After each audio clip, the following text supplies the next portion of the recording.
Assalamualaikum warahmatullahi wabarakatuh. Waalaikumsalam warahmatullahi wabarakatuh. Selamat berjumpa kembali para sahabat metrodetik.com dimanapun Anda berada. Saat ini kita tengah berada di salah satu hotel terbesar di kota Makassar, Sulawesi Selatan. Dan bersama saya saat ini adalah salah seorang pengelola apa ya? Pengelola Ya, hotel. boleh katakan saya pengelola. Ya. Saya pengelola di sini, betul. Beliau adalah Bapak Abdul Hadi Sugianto. Ya. Akrab dipanggil Pak Tong. Menarik dari beliau ini, satu-satunya di keluarga besar beliau yang merupakan keturunan beliau satu-satunya yang Muslim. Nah, itulah yang akan kita berbincangkan pada kesempatan siang hari ini. Assalamualaikum warahmatullahi wabarakatuh. Pak Tong. Waalaikumsalam warahmatullahi wabarakatuh. Yang menarik adalah Bapak datang dari keluarga besar keturunan, memiliki aset yang sedemikian besar di kota Makassar, aset berupa bidang bisnis, dan Bapak ditunjuk sebagai pengelola dari aset ini. Kira-kira apa yang melatar belakangi amanah itu diberikan kepada Bapak? Sebenarnya secara pribadi, secara hukum, saya sudah nggak ada di dalam di perusahaan keluarga ini. Mungkin keadaan yang membuat saya harus kembali ke sini. Kakak saya waktu itu minta bantu sama saya. Dia bilang, udahlah, lu kesini dulu, bantu dulu. Ya mungkin Pak Hairil tahu keadaan ekonomi saat sekarang. Oh Ya iya. kan?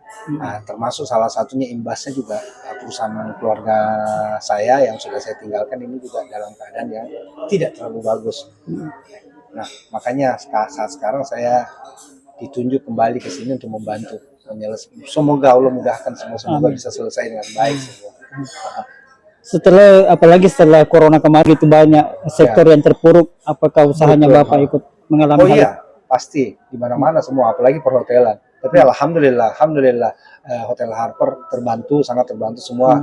Allah yang takdirkan ya, Allah yang tentukan semua. Waktu itu memang kita sempat kalang kabut waktu pertama kali pekan pertama itu nggak ada orang satupun yang masuk ke hotel, bayangkan. Jadi saat itu saya dapat kabar dari marketing saya bahwa provinsi ada buat program isolasi mandiri di mana orang-orang yang dari luar kota masuk ke Makassar itu harus diisolasi dulu. Saya langsung bilang sama marketing, ayo cepat bikin penawaran ke provinsi. Tunggu 1 pekan tidak ada jawaban dari provinsi. Saya langsung bilang sama marketing saya, ayo kita berangkat. Marketing saya tanya, kemana Pak? Ke kantor gubernur. Saya bilang, loh mau ngapain? Saya langsung bilang, mau ketemu Pak Gubernur lah, saya bilang. Marketing saya tanya, Bapak ada akses? Saya bilang, nggak usah banyak nanya, ikut aja, saya bilang. Akses saya Allah, saya bilang begitu. Saya mohon sama Allah, saya bilang. Alhamdulillah, saya pergi sama marketing saya, langsung menghadap ke waktu itu protokol. Saya cuma bilang sama protokol, saya bilang tolong sampaikan Bapak Gubernur, waktu itu Pak Nurdin Abdullah ya. Saya bilang sampaikan beliau, saya atas nama Tong pengen ketemu. Alhamdulillah langsung dipertemukan dan dalam waktu tidak lama langsung hotel kami dipakai sama provinsi untuk isolasi mandiri. Berapa persen hunian ketika itu? Waktu itu dipakai berapa bulan ya dan itu walaupun harganya miring, maksudnya harganya murah, tapi cukup untuk menutupi kita punya listrik, bayar pegawai, bahkan waktu itu dekat Lebaran ya, bahkan saya masih bisa bayar THR-nya anak-anak Harper. Itu selama berapa bulan hotel saya hampir tiap hari penuh. Selama corona itu? Iya, selama corona. Iya. Begitu. Itu yang mungkin yang membuat Harper tetap bisa buka sampai saat ini. Selain kerjasama dengan pihak pemerintah dalam hal isolasi mandiri ketika itu, apalagi program yang Bapak buat untuk memajukan bisnis ini? Yang waktu itu bukan saya sih ya, kebetulan GM saya sama saya punya manajer F&B. Mereka untuk membantu yang kita pikirkan waktu itu UMKM, usaha menengah kecil ini terutama di sekitar sini. Jadi kami kita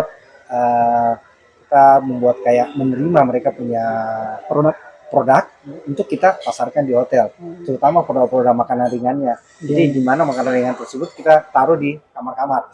Kan memang ada beberapa jenis kamar kita yang mana kamar tersebut begitu customer datang nyewa itu sudah termasuk dengan snacknya di Sudah dalam. include dengan Include dengan snacknya harganya. Jadi otomatis kan mereka pasti konsumsi itu. artinya dimakan atau tidak dimakan snack itu tetap seperti itu tarifnya. Betul, sudah masuk ke dalam tarif. Jadi biasanya tamu lebih baik saya makan kan. Dan alhamdulillah itu yang membuat produk UMKM ini banyak. Bahkan dari pemerintah daerah setempat ada juga masuk produknya. Produk dari kalau nggak salah dari Sengkang ada kita silk sutra.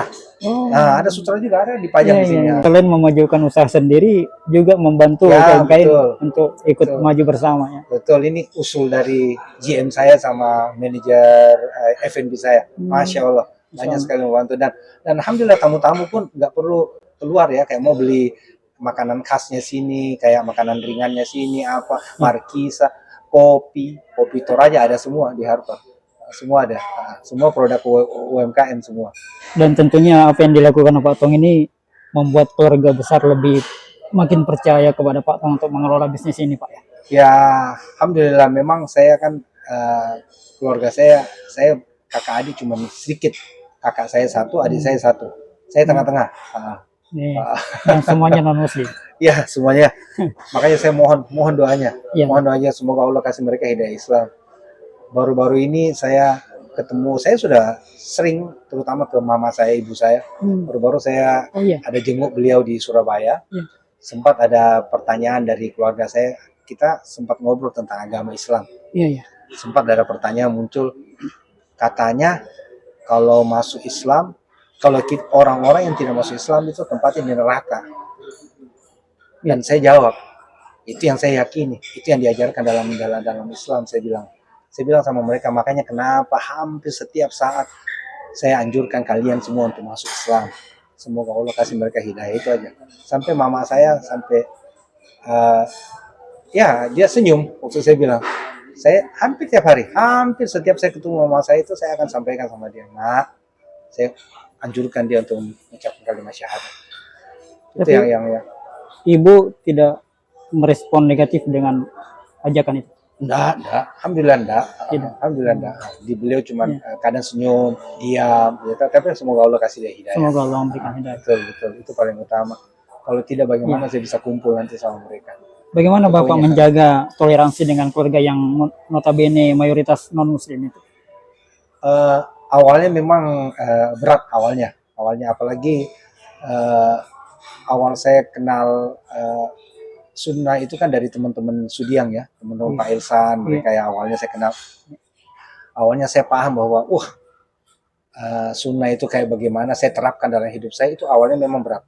Bahkan sempat kakak saya menganggap saya ini mungkin salah masuk aliran sesat mungkin. Mereka menganggap saya ini Islam aliran keras. Tapi saya pelan-pelan menjelaskan sama mereka, sunnah itu apa, kenapa harus saya jalankan begini. Mungkin dari kehidupan saya sehari-hari mereka lihat perubahan hidup saya. Terus mereka datang ke Makassar, ketemu sama kawan-kawan saya, saudara-saudara saya seiman. Di situ mereka terbuka pikirannya, nggak sama ya, beda ya. Kok baik, kok lembut, kok nggak. Mereka pemikiran kebanyakan orang-orang non-Muslim, terutama keluarga saya itu, alhamdulillah sekarang sudah nggak lagi ya. Mereka mungkin pemikirannya bahwa Islam itu keras, Islam itu ekstrim, teroris. Padahal, masya Allah, Islam itu luar biasa lembutnya. Ya kan itu poinnya di situ. Dan pelan-pelan saya perlihatkan mereka, ini loh Islam yang benar. Ini loh, lihat teman-teman saya kan. Kalau mungkin penampilan boleh sama dengan, minta maaf, yang saudara-saudara kita yang melenceng syariatnya ya. Yang kita kadang sebut mereka khawarij, itu mungkin penampilan sama, tapi ya itu bedanya pemahaman yang berbeda di situ. Itu paling utama mungkin. Begitu mungkin Pak Hairil. Awal-awalnya ya memang berat awal-awalnya. Luar biasa. Luar biasa sekali perbincangan kita dengan Bapak Abdul Hadi Sugianto, di mana beliau berusaha membawa diri dalam keluarganya yang non-Muslim dan alhamdulillah membawa kesan baik bagi keluarganya dan bisa menerima dengan baik. Alhamdulillah. Bahkan citra buruk tentang Islam yang dalam keluarganya biasa pelan-pelan terkikis Ya. oleh sikap dan pembawaan beliau di tengah-tengah keluarga. Barangkali Pak Tong ada cerita menarik yang bisa disampaikan kepada metrodetik.com tentang awal-awal hijrah dulu, Oh, pertentangan dengan keluarga. ya, betul. Saya pertama kali masuk Islam itu terus terang ya itu semua karunia Allah ya. Awalnya saya kenal Islam dari, jujur saya kalau mau bicara bukan saya mau buka aib saya, tapi memang dari perbuatan dosa saya masuk Islam. Alhamdulillah, Allah pelan-pelan kasih saya lihat bahwa mungkin jalannya Allah begitu ya, dari perbuatan dosa saya masuk agama Islam dan saya sampai saat ini. Tapi sampai detik ini saya masih belum merasa bahwa saya mendapatkan hidayah. Makanya saya mohon terus sama Allah, semoga Allah kasih saya hidayah, semoga Allah tetap membuat hati saya terus mau belajar, mau tahu, belajar tentang, memang kita kan dituntut sama Rasulullah yang berucap ya bahwa kita harus menuntut pelajaran agama ini terus sampai akhir hayat kita, tidak boleh berhenti belajar agama itu. Itu yang saya mudah-mudahan Allah tetapkan hati saya untuk tetap belajar. Kalau dibilang pengalaman saya sih yang paling ya bagi saya waktu pertama kali saya terapkan sunnah dalam hidup saya itu yang banyak dapat tantangan. Seperti yang saya bilang tadi awal-awalnya mereka menganggap saya ini jangan-jangan khawaris juga ini dan jangan-jangan ini yang sesat. Tapi alhamdulillah saya bisa kasih mereka lihat bahwa Islam yang benar kayak begini, saya bilang. Ya kan, waktu itu terutama saat pernah sekali saya lagi meeting sama pas waktu sholat, tiba waktu sholat saya ngelihat kebetulan, mohon maaf, yang pimpin meeting kebetulan non muslim, itu mungkin dia nggak terlalu perhatikan sholat. Saya juga nggak mau terlalu banyak komentar, saya nggak mau angkat tangan. Saya lihat waktu sudah mendekati waktu sholat zuhur, ya saya berdiri, saya keluar dari ruang meeting, saya keluar dan saya ke masjid. Setelah selesai saya sholat, saya masuk lagi ikut meeting lagi. Nah sorenya itu tiba-tiba kakak saya telepon menegur saya. Dia bilang, loh kamu tadi di tengah-tengah meeting, masih meeting kok kamu keluar? Kamu nggak bilang ngomong A, nggak ngomong B, tinggalin meeting gini. Saya jelaskan sama dia bahwa itu waktunya sholat, saya bilang, dan hukumnya wajib bagi laki-laki berjamaah di masjid. Loh, kakak saya bilang, aliran kepercayaan apa, aliran cara apa itu? Kan bisa ditunda. Nanti setelah selesai meeting baru kan masih panjang waktu kamu untuk sholat. Saya bilang tidak bisa. Laki-laki itu wajibnya, hukum wajib itu berjemaah di masjid, saya bilang gitu. Tidak sama dengan wanita dianjurkan di rumah. Itu yang saya sampaikan. Saya cuma sampaikan sama kakak saya, tolong hargai agama saya, biarkan saya melakukan yang terbaik untuk Allah saya bilang. Seperti Anda, saya bilang, saya sampaikan kakak saya, seperti kamu juga mau kasih yang terbaik sama Tuhanmu, saya bilang. Begitu juga saya bilang gitu. Nah, itu satu. Yang kedua juga salaman dengan non mahram. Itu juga awal-awal saya terapkan. Waduh, saya ketemu dengan, tahulah Pak Hairil tahu, ketemu dengan ada pejabat-pejabat atau dari perbankan atau apa ya, ada yang non wanita, saya nggak salaman, ya kan? Itu sampai ke telinga kakak saya juga. Dibilang saya aliran keras juga. Tapi alhamdulillah dilihat dari kehidupan saya, dilihat akhirnya beliau sering juga kalau datang ke Makassar berkumpul dengan teman-teman teman-teman pengajian saya. Di situ beliau kaget, baru beliau lihat. Di situ baru beliau sadar, oh begitu ya, Islam itu bagus ya, luar biasa toleransinya. Itu poinnya. Saya cuma bilang ya ini kewajiban kita sebagai muslim, ini yang saya tunjukkan sama mereka. Nah, ada yang lebih berat lagi, masalah ulang tahun. Itu yang paling berat. Dimana saya tiap tahun itu, apalagi sama orang tua saya ya, mama saya, tiap tahun harus saya ucapkan selamat ulang tahun sama dia, dan lain-lain. Itu semua saya kasih mereka penjelasan kenapa saya tidak merayakan ulang tahun. Alhamdulillah, awalnya memang mama saya cukup marah waktu itu, tapi sekarang beliau pahami. Saya bikin ya bukan cuma ya, insya Allah bukan cuma beliau punya hari lahir saya datangin beliau tiap hari kalau saya ada waktu. Kalau saya ada waktu, beliau sekarang di Surabaya, ada waktu saya main ke Surabaya, saya kunjungin beliau. Menetap di Surabaya atau sebenarnya di sini. Mama sebenarnya di Makassar, cuman pas masa pandemi dia pas ke Surabaya, sampai sekarang nggak diizinin pulang sama kakak saya. Jadi kalau saya mau jenguk dia, saya ke Surabaya. Begitu Pak Hairil. Ada cerita menarik ketika Bapak di satu kajian menjemput istri, tiba-tiba bapak masuk ke dalam masjid ke tengah-tengah orang yang sementara kajian. Bagaimana ceritanya ketika itu? Oh itu jadi ya awal pertama kali mulai rubah diri dulu istri saya. Jadi jujur kehidupan saya dulu ya bukan mau buka aib, saya dulu aib saya banyak sekali, nakal sekali saya dulu. Jadi waktu itu saya pernah berkeluarga, saya bercerai, saya berkeluarga lagi sekarang, dan saat itu tahun berapa itu mungkin sekitar 2015-an ya. 2015-an saya sudah mau bercerai kedua kali juga. Tapi waktu itu istri saya yang masya Allah istri saya, jadi dia yang pertama kali dapat mungkin dapat teguran dari Allah ya melalui sahabatnya dia. Waktu itu dia mungkin mengeluh ke sahabatnya dia bahwa tentang kehidupan keluarganya sama saya terutama. Satu hal yang sahabatnya dia cuma berucap begini sama istri saya, kamu udah baik belum? Dia sampaikan ke saya, kamu mau suami kamu baik, kamu udah baik belum? Ya. Kamu udah bertakwa belum sama Allah? Kalau belum ngaca dulu. Ya. Nah itu satu kalimat yang membuat istri saya berubah 180 derajat. Waktu itu istri saya masih, bahkan istri saya dulu belum pakai hijab ya, belum, pelan-pelan dia rubah, pakai hijab syar'i.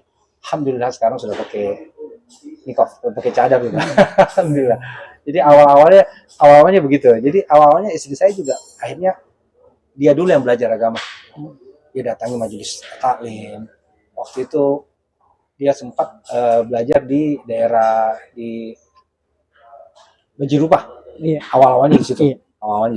Awal beliau ngaji di Bajirupah. Terus akhirnya pindah ke Sudiang. Khadijah.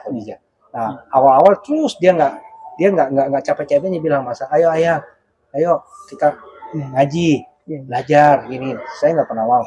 Nah, pintar juga dia caranya. Caranya dia selalu telepon saya, tolong jemput saya dong, gini. Nah, itu kejadian pas di Masjid Khadijah. Nah itu. Jadi pertama kali saya jemput istri saya di Masjid Khadijah. Waktu itu maghrib ya. Kajiannya maghrib, saya tunggu kok. Saya pikir kok nggak keluar. Saya rencana mau masuk, mau lihat, mau cari. Tapi begitu saya masuk kan banyak orang kan, saya sudah masuk di masjid, wah saya nggak bisa mundur lagi. Saya pikir ya udahlah saya masuk lah. Saya duduk.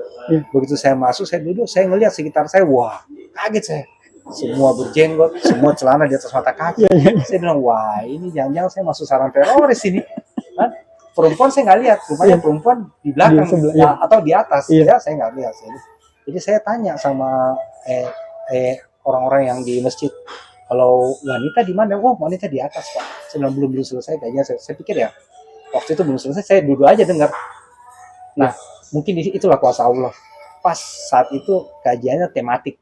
Jadi memang tentang keluarga. Jadi apa yang Ustadz ngomong itu ke logika saya masuk. Di situ saya mulai berpikir, wih, bagus banget ini kajiannya, enak didengar. Semuanya masuk di logika saya. Itu awalnya. Dan hebatnya lagi, saya begitu lihat penampilan teman-teman semua waktu itu di situ, saya bilang wah jangan ini saran kami, tapi luar biasa mereka punya ke saya ya. Dilihat saya orang awam mungkin saat itu. Ada salah satu kawan yang mendekati saya, menanyakan nama saya, alamat saya begitu sopan, mau kenalan sama saya. Yang lain juga pada datang salaman, minta nomor telepon. Alhamdulillah itu awalnya begitu. Saya mulai ngikutin kajian manhaj salaf itu awalnya. Alhamdulillah luar biasa sekali kisah yang kita simak dari beliau. Dari beliau kita memperoleh banyak hikmah bahwa hidayah itu bisa datang dengan cara apapun sesuai dengan kehendaknya Allah. Dan banyak orang yang mendapatkan hidayah tetapi belum mendapatkan taufik. Nah, mereka inilah barangkali yang menjadi tugas kita untuk terus membimbing mereka agar taufik itu masuk. Sering digambarkan oleh para ulama kita bahwa perbedaan antara orang yang mendapatkan hidayah dengan taufik itu adalah ibarat orang yang tersesat jalan kemudian bertanya kepada orang sekitar. Sebagian orang hanya menunjukkan jalan tanpa mengantarkan, itu hidayah. Itu sudah hidayah, tetapi taufik adalah ditunjukkan kemudian diantarkan. Maka peluang selamatnya orang yang mendapatkan hidayah dan taufik lebih besar begitu Pak. Ya memang banyak sih orang yang dapat hidayah Islam, tapi sayangnya mereka nggak dapat hidayah sunnah ya. Jadi makanya kita bersyukur orang-orang yang sudah paham ya. Cuman memang satu hal juga, guru yang kita cari ini juga harus hati-hati. Itu poinnya. Bagaimana kita sama lah, saya kira kayak kita kalau mau menyekolahkan anak kita di satu sekolah, ya harus kita cari sekolahnya. Kita harus tahu guru-gurunya, siapa dia, ilmunya sampai mana. Nah begitu, apalagi dalam hal agama. Itu yang paling utama. Jangan sampai kita belajar sama orang-orang yang tidak ya contohnya ya teman-teman kita ya, saudara-saudara yang para teroris itu bisa lihat hasilnya kayak bagaimana. Itu yang mengerikan di situ. Makanya harus hati-hati dalam memilih guru. Itu paling utama. Banyak orang berkata begini, nggak apa-apa saya ngaji sama siapa saja, ya kan? Ustadz siapa saja saya ambil ilmu, saya ambil baiknya, buang buruknya gitu. Saya cuma bingung kalau orang tersebut sudah bisa tahu baik mana buruk, wah berarti dia udah jago dong, ya kan? Kalau saya belum, saya hati-hati sekali dalam mengambil ilmu. Begitu saya tahu ada ustadz baru, saya cari tahu dulu dia lulusan mana, siapa dia. Begitu saya lihat tidak kredibel, saya nggak berani. Saya takut karena ilmu saya kurang. Yang namanya syubhat itu paling bahaya. Itu yang paling saya takut. Syubhat kalau sudah kena di hati, itu yang ngeri. Itu yang susah dirubah. Itu mungkin poinnya. Oke Pak Tung, terima kasih banyak bincang-bincang santai pada sama-sama kesempatan pagi hari ini. Sama-sama Pak Hairil. Di lobi Hotel Harper, Jalan Perintis Kemerdekaan kilometer 16, Kota Makassar, Sulawesi Selatan, bersama Bapak Abdul Hadi Sugianto. Sekian bincang-bincang kami dan sampai jumpa pada perbincangan santai berikutnya. Assalamualaikum warahmatullahi wabarakatuh. Waalaikumsalam warahmatullahi wabarakatuh.